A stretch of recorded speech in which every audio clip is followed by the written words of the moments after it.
December is that month of the year when families celebrate the American consumer Christmas season with video game consoles and branded fashion goods serving as gift-wrapped baby Jesus surrogates. In Fort Wayne, Indiana, we get to remember the Yahree Cavin Winter Solstice Sleigh Ride, established by the fatal, government-approved shooting and electrocution event conducted by the Fort Wayne Police Department on Monday, December 20th, 2010. 23-year-old Yahree J. Cavin was pronounced dead at Parkview Hospital. You know, the sponsors of Parkview Field and the Fort Wayne Tin Caps baseball on Tuesday, December 21, 2010, which just happens to be the northern winter solstice and the southern summer solstice. And it just so happens that on the particular Tuesday, December 21, 2010, winter solstice, marking Yahree Cavin's death, there was a total lunar eclipse starting at 1:33 a.m., approximately 12 hours after Cavin was fatally shot and electrocuted by Fort Wayne Police. Now, people, I am not saying that the Fort Wayne Police Department fatally wounded Yahree Cavin on a Monday, Moon Day, as part of some pre-winter solstice ritual sacrifice to an American moon goddess like Ka'atakilla or Mama Killa or Chia, Chia. Maybe get your Scooby-Doo Chia on, people. SpongeBob Chia. And people, I am not saying that Yahree Cavin's death on Tuesday, has anything to do with some sacrifice to Mars, the god of war. No. People, I am not saying that the Yahree J. Cavin death on December 21, 2010 has anything to do with the total lunar eclipse occurring that same day. A total lunar eclipse the world has not seen since the year 1638 and will not see again until the year 2094. So let's move away from what is not being said to what has been reported. When you go to the Journal-Gazette, the News-Sentinel, Indiana's News Center, WANE-TV online, where you're going to find generally the same story in many regards. So it's going to be, according to these various news reports, 23-year-old Yahree J. Cavin was shot to death by Sergeant Mark Dolezal while being electrocuted by Officer Chuck Volz of the Fort Wayne Police Department. WANE-TV says the incident began after officers were called to 2020 South Harrison Street around 12:40 p.m. on Monday, December 20, 2010, after nearby construction workers reported a man who lived in the building confronted them with a gun. When officers arrived at the location, the workers directed them to a duplex at 2020 South Harrison and told them the man had gone inside one of the homes. Now, when you go to Indiana's News Center, they're going to let you know that at 1:41 p.m. on Monday, December 20, 2010, at 1:41 p.m., Fort Wayne Police Chief Rusty York tells Indiana's News Center that when police approached the house, the suspect, Yahree Cavin, opened the door and refused to show his hands or put down his weapon. He then pointed the gun at police. WANE-TV says police say Cavin answered the door holding a gun down at his side.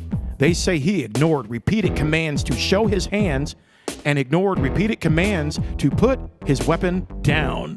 Police say Cavin raised the weapon in the direction of the officers. That's when Dolezal fired a single gunshot, striking and disarming him. Cavin was taken to the hospital in critical condition, but died a short time later. Yahree Cavin was pronounced dead at Parkview Hospital, the sponsors of Parkview Field and Fort Wayne Tin Caps baseball.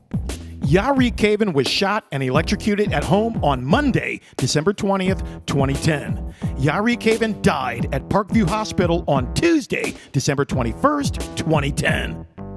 Winter solstice with a total eclipse of the heart, people. That's what's going on. And so these cops, Dolezal, well, he just gets away with it.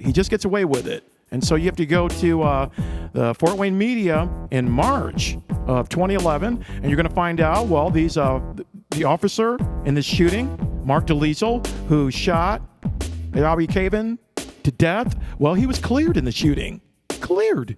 And so you go to the Journal-Gazette, officer cleared in shooting. Victim killed in December, had wielded fake gun, just a fake gun, replica. But Rebecca S. Green of the Journal-Gazette letting you know that Allen County prosecutor Karen Richards will not file charges in the December 2010 shooting of Yahree Cavin by Fort Wayne police officers. No charges, nothing.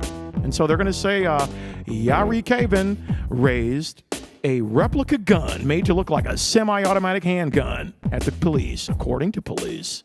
And so when 5 officers, including a supervisor, arrived to talk to Cavin, he answered the door holding a fake gun and refused to put it down.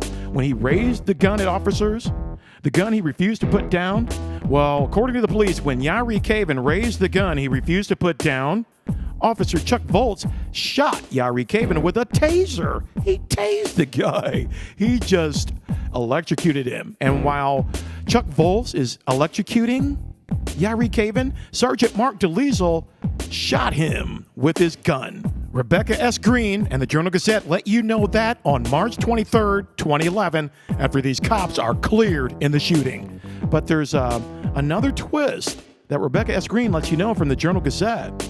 Okay? In 2008, Yahree Cavin sued the city of Chicago and a number of Chicago police officers alleging violations of his constitutional rights.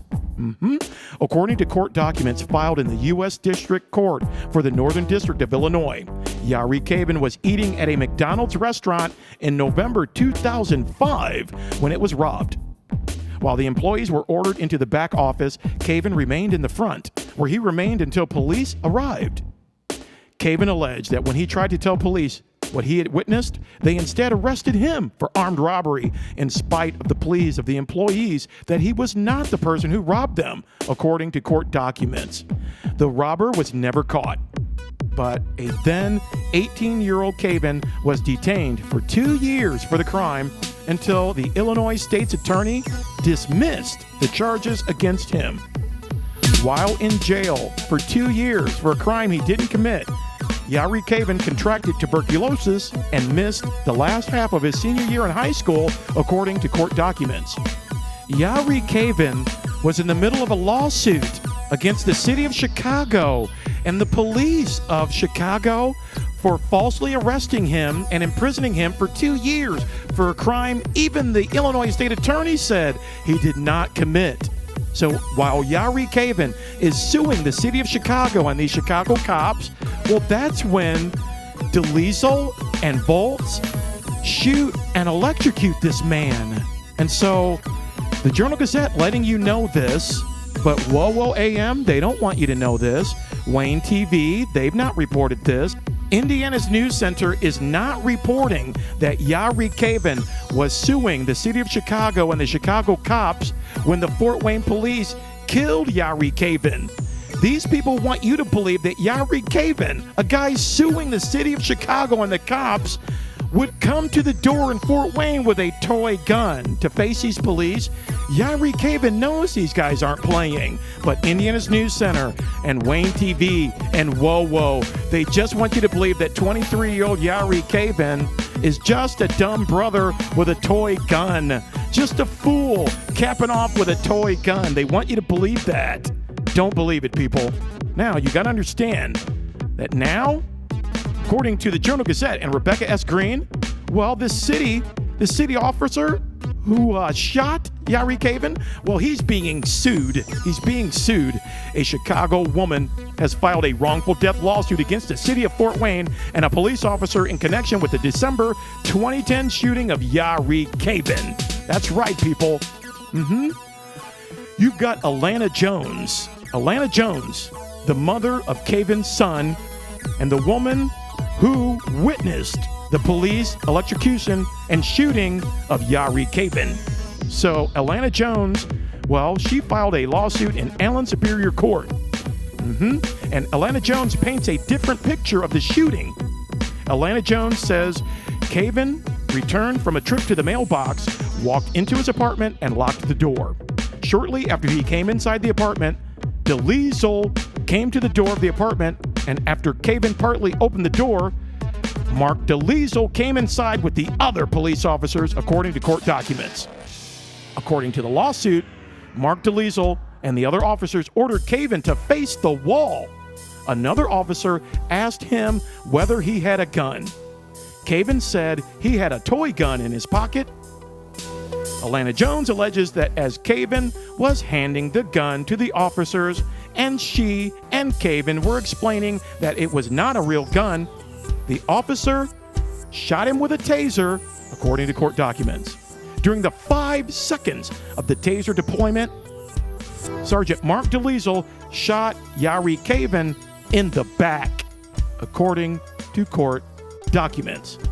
The Fort Wayne Police Department has declined to comment. So police cutie Raquel Foster, who's normally out here making this death and mayhem more palatable with her prettiness, well, she won't talk about Cavin being backed up against a wall, electrocuted and shot in the back by Mark Dolezal. Alana Jones is a very brave woman, a courageous woman. After Yahree Cavin was killed, electrocuted and shot to death by Mark Dolezal and Chuck Volz, Alana Jones was substituted as a plaintiff in Cavin's case against the city of Chicago and the Chicago police, who arrested him and imprisoned him for 2 years for no reason. But in May 2011, a federal judge ruled in favor of the city of Chicago and the officers. The judge found no evidence of a conspiracy to keep Cavin unjustly confined, nor did the judge find Cavin's constitutional right to due process was violated, according to court documents. In August 2011, Cavin's estate, through Alana Jones, was ordered to pay $3,504.88 in cost to the defendants in that case. Are you getting this, people? So, Alana Jones already had to endure the Chicago police locking up her man for 2 years for no reason, and then after the Fort Wayne police killed this man for a toy gun, well, then Alana Jones has to pay the city of Chicago and these cops $3,500 for their trouble. Are you getting this, people? Alana Jones is a courageous person for attempting to hold these Fort Wayne police officers responsible, accountable for killing an innocent man. The Chicago police and the Fort Wayne police should make sure that Alana Jones remains safe. The city of Chicago police and the city of Fort Wayne police should make sure that Alana Jones is protected. They should make sure of that. In my case, I already feel safe with these police just roaming around my house. It's going to be on Saturday, December 15th in the evening. Well, one of these Fort Wayne police officers show up at my house wanting to know if I'm okay. And I tell them I'm fine. And then this police officer tells me that there was a 911 call from my backyard. So I'm wondering if my tool shed or if my wheelbarrow called 911. And so the officer lets me know that he already went and searched my backyard without my permission, but just wanted to make sure that everything was okay. And so when I tell this cop that, hey, I didn't call 911, he says, well, it must just be the cell phone tower. So that's just the city of Fort Wayne police keeping Dean Robinson safe, because I have no reason to believe that they did anything silly like plant evidence in my backyard or on my property. No reason to believe that. I don't know what makes Mayor Henry or Police Chief Rusty York think that these Chicago cops and Rahm Emanuel are going to do them any favors anytime soon. I don't know why they think that.